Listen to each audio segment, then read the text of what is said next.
Thank you. So we're going to be talking about the healthcare system and how it deals with an aging population, treats elderly patients, what's working, what's not working, how things are going to change, how things have changed in recent decades and look to change in the future. So I want to start by talking about basic perceptions, about the idea of ageism as a problem within the healthcare system, within society as a whole. But I mean, is that even a term that you like? Yeah, I think it's a great term. Okay. I think you've been hearing about ageism on the screen, okay, and you're probably very aware of ageism in your own lives and what you see on the outside. I think the healthcare system is not a whole lot different than that. What I think we don't pay a lot of attention to is our own ways of looking at our own aging and what I tend to call internalized ageism, what we expect for ourselves as we get older. And we tend to internalize a lot of the same stereotypes that we see in the outside world. And it may not be for ourselves, it may be everybody else is aging that way, except for me. So there's an externalized aging that's coming from society, from the media. Right. And then we internalize that, and that sets expectations for our own health. Right, for what we can do and what we can't do. And so what I see often are people who have made themselves miserable from either higher expectations than they can do at this point in their lives. And so as we were just talking, people who go to the gym and think that they can work out and be marathon runners, when they were 20, they certainly were able to do that, and they did the marathon in 2 hours. When they're 70, they still can do it, but they can't do it in 2 hours. They're going to do it in 4 hours or longer, okay?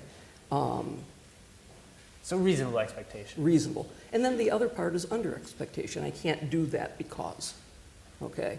Which is not necessarily true either. So, and Jason, these expectations have changed throughout history. I mean, it's the idea of running a marathon at 70 is new to us as a society. Mm-hmm. How if we look back to, over the past century of how societal structures have changed our expectations of aging and how we treat older people in the healthcare system. Yeah, because I think we could eat up the next day with the question of what's aging. Let's do that. And let's do that. And the simple answer is aging is what's not disease. Aging is what is not disease. It is. So when physiologists want to study aging, they say, give me a group of people, take away all the people with the disease of the heart, and I'll now study the aging heart, right? Change concept of what the disease of the heart is, and you'll change who's in the group of people that are defined as aging and not having disease. And so that means over time, what we call normal aging changes because what we call disease changes. And in the future, where the ground zero that'll be is when we talk about the aging brain. Because as we shift what we talk about when we talk about Alzheimer's from a disease defined by signs and symptoms, for example, to a disease defined by being at risk of having that, you would then pull those people out of the group of who are normal. So in some sense, you're right, Rosa. Don't expect to run a marathon in 4 hours, if you're 70. But, if you roll the clock back, notions of what was ability and disability were different because of notions of what disease were. And so expectations of what a normal time in a marathon actually changed. So my summary point would be no more talking about normal aging.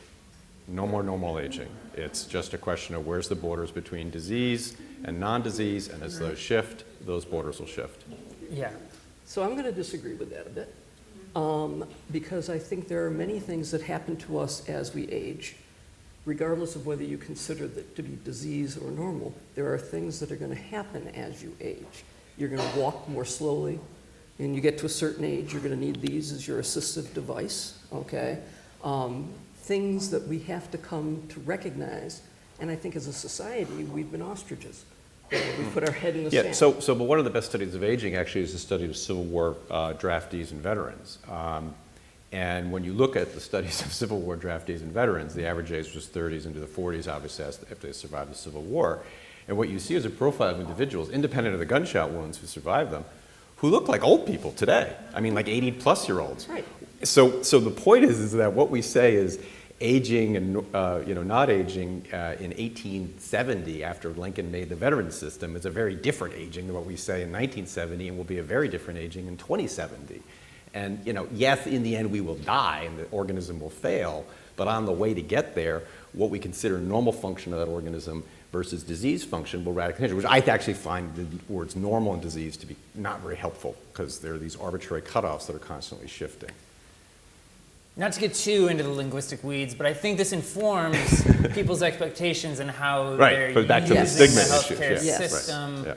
and what doctors can expect, what patients can expect, what families can expect. So, what do we need to reconsider within the healthcare system right now? I think the question is probably more, what don't we need to reconsider? Okay. What's the biggest problem, though? So I think one of the biggest problems with the healthcare system that we have for older adults is that older adults are the last casualties of the Cold War.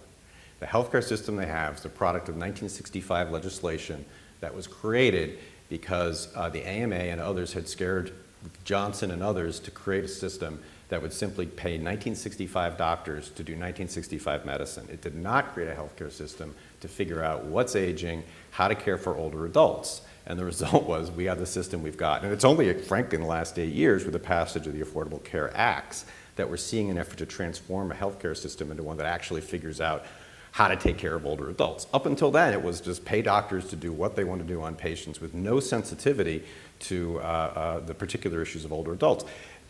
You're in one of only 2 departments of geriatrics in the United States of America. Does that make any sense? That there are 2 departments of There's actually a geriatrics? few more, but yes. Under 10. Right. No, it's a Cold War issue that we're inherited to. So. Yeah, so I guess my way of looking at it is that we've learned a lot of things that we do within healthcare that are the things that we've always done for younger people, because that's who, we've done the studies on, that's where we've learned what to do. And by doing that and applying those things to older people, we're finding that we're causing more harm than good sometimes. Okay? So just as an example, when you ask about the healthcare system, when you put somebody into the hospital and you think that bed rest is good, okay, you end up with somebody who loses the ability to walk, to go to the bathroom by themselves. It's very, very common. Something like a third of older people who come into the hospital have that kind of a problem. And you think that being in the hospital is good at all? It might not even be good to have someone in the hospital. That's absolutely true, and we actually have started a program. It's a grant-funded, Medicare-funded program, which is the mobile acute, I'm going to get it wrong, but it's basically a hospital-at-home program. Don't think about it, it'll come to you. Right. But we're actually able to be taking people who can safely be taken care of at home and provide them the services at home instead of in the hospital. And we're looking to see if the outcomes are better than what we see in the hospital. But the system we have was created, again, not to innovate and think about how to care for older adults. And it was 65 and older when Johnson signed the legislation into law 51 years ago. It was created to reimburse doctors to do what doctors thought was the right thing to do then, with no thoughts to learning and innovation. And that has to change. That has to change. And you mentioned there's some progress with the Affordable Care Act. What's good in there, and what was it? Yeah, I mean, I think, so I'll give you one concrete example in the Affordable Care Act that impresses me, that doesn't necessarily have anything to do with aging per se, but with their funding of programs to incentivize individuals who either have diabetes or are at high risk of diabetes to adopt and change behaviors that would reduce the risk of either developing and or having worsening diabetes. So in other words, the healthcare system actually paying people and incentivizing them to participate in physical exercise and whatnot, not waiting to pay for their metformin, but rather doing things ahead of time. So that's a model which, and I think they picked the right ground zero, if you will. We know this works, but I want to see that now applied when it comes to issues around physical conditioning, cognitive ability, et cetera. And so you do a lot of work with Alzheimer's disease. I do. And a lot of it. And does that seem, is the future of Alzheimer's moving towards something where we can be more predictive, be more proactive about Oh, yeah, yeah. prevention. So the United States, President Obama signed into law one of the few bipartisan acts of Congress in the last 8 years, the National Alzheimer's Project Act. And it wasn't just, gee, Alzheimer's is lousy, let's have a photo op and a postage stamp. It was, we want a national plan to deal with Alzheimer's with real goals and real strategies and real deliverables. Goal number 1 of 5 is to prevent and effectively treat Alzheimer's by 2025. And the federal government now has been ratcheting up the grant and related funding into that effort. So there are about 5 trials going on now. I'm involved in the design of at least 2 of them that take a cognitively normal older adult, someone in this room tweeting away who's 65 and older, but has a brain scan that shows elevated amyloid, could be in a trial we're doing along with many other sites to test whether a drug might slow the rate of cognitive decline. So someday you won't have to be demented to have Alzheimer's, you just have to have elevated amyloid for which you get your drug. Now back to your point, I think it's going to be an interesting cultural experiment when someone says, oh, I just came back from the doctor, I have elevated amyloid, and I'm on my amyloid drug, so now let's go trade securities and otherwise work at law or be a neurosurgeon. So we'll have to figure that out as a society. Amyloid being the plaque in the brain. Amyloid is the plaques that make the plaques and tangles that Alzheimer's saw in 1906 when he looked at his patient's brain pathology. Yeah. Okay. So how does an approach like that square with an idea of aging within the healthcare system that you'd see in the future? I think this is ideal, and we hope that this will happen at some point. Yeah. But I think we've 2025, got- I think, is the deadline. Yeah, right. No, is it From your mouth. No Alzheimer's by 2025, or just we've treated a mouse? We're not going to drug our way out of this problem. Okay. Right, right. And I think what we have to do is acknowledge, Yeah. that we're aging, and that's okay. That things are different as you age, and that the way we care for older people is different. And yes, we will be able to come up with some cures, or at least things that will cover. Change the curve. Change the curve. slope. But there's still a compiling of disorders that tend to occur as you age, that end up with your ability to do certain things being different than it was when you were younger. Right. And I think we as a society and individually don't accept that. We don't recognize that, and we don't plan for that. Yeah.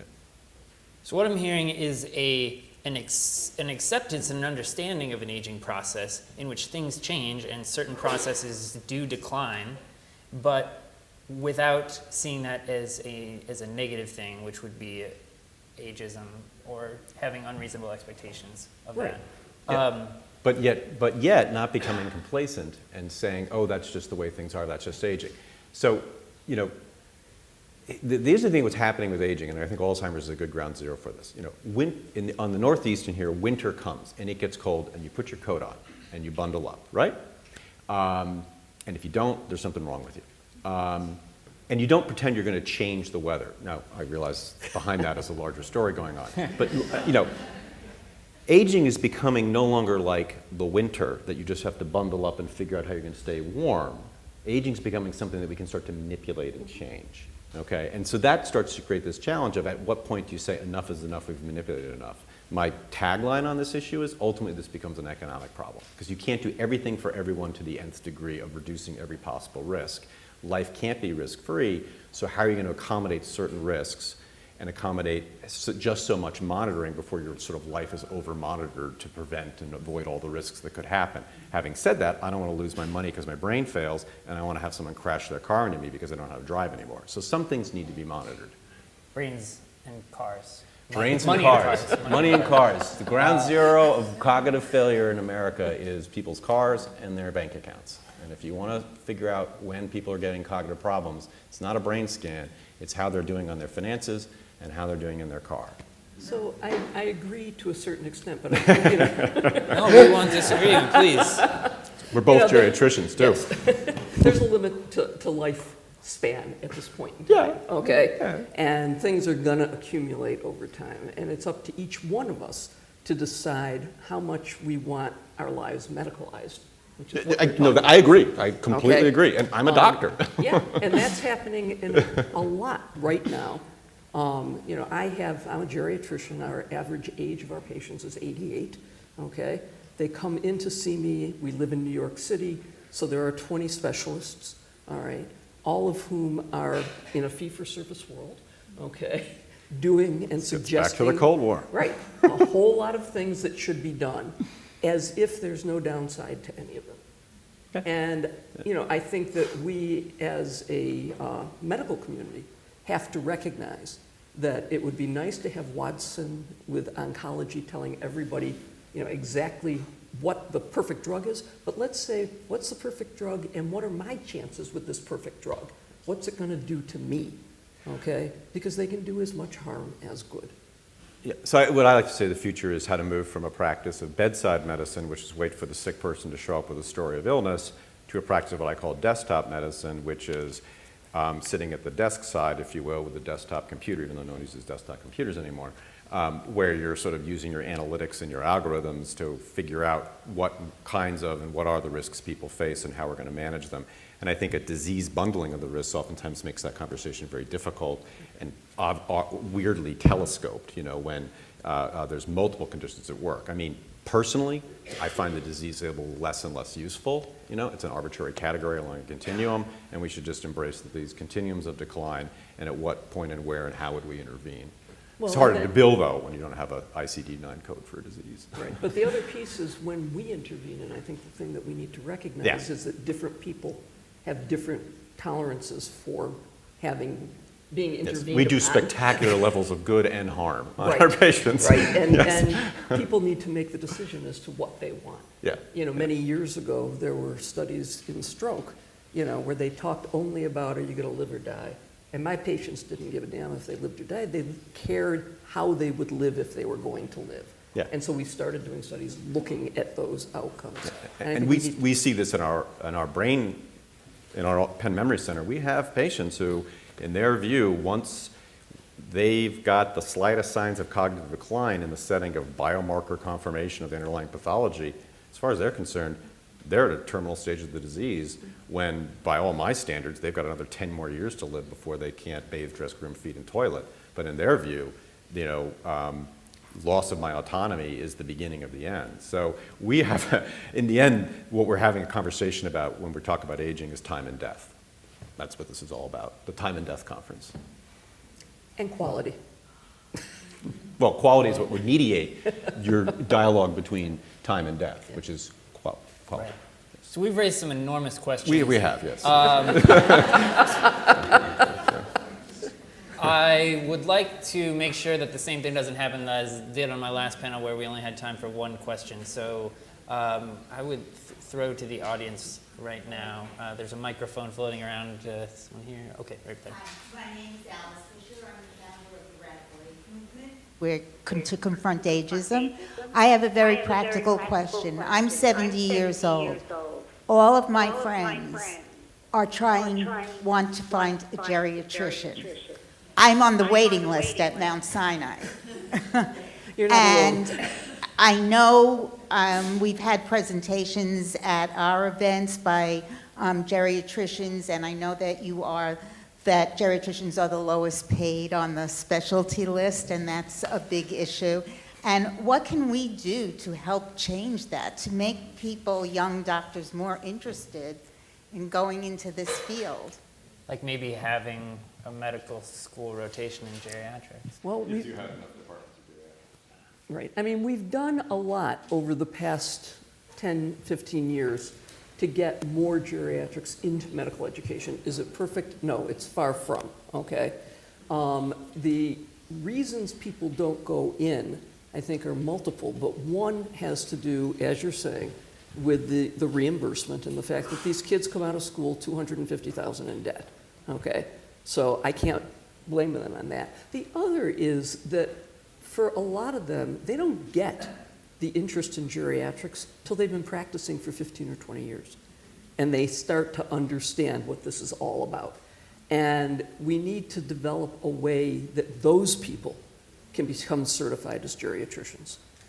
So as we try and do that, we'll come to you to try and get some letters and support, okay? So, Yeah.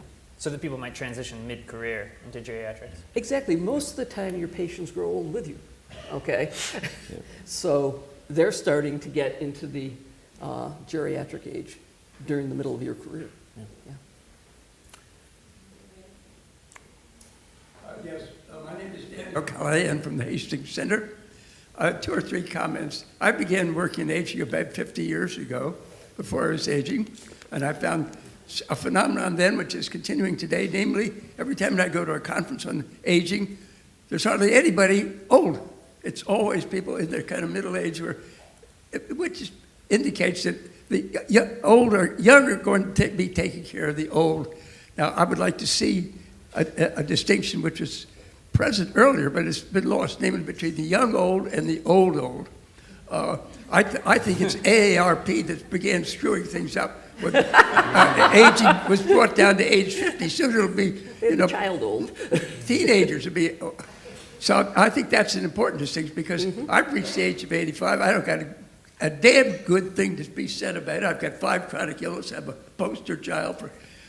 When I heard Dr. Dig, I realized what you don't have if you're a gerontologist is what do you do with the patient? Got 5 chronic illnesses, and it's a big mess.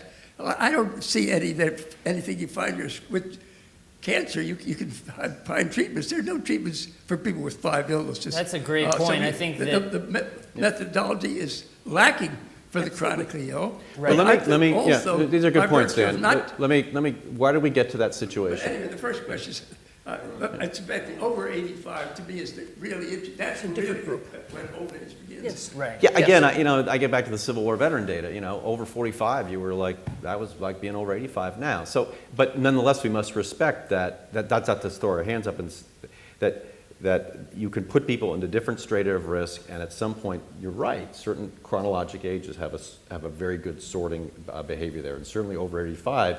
You see the cumulative effects of both multiple diseases as well as aging, which is why I think the distinction is difficult. Look, JAMA, 1963, JAMA, they're good to go read the oldies.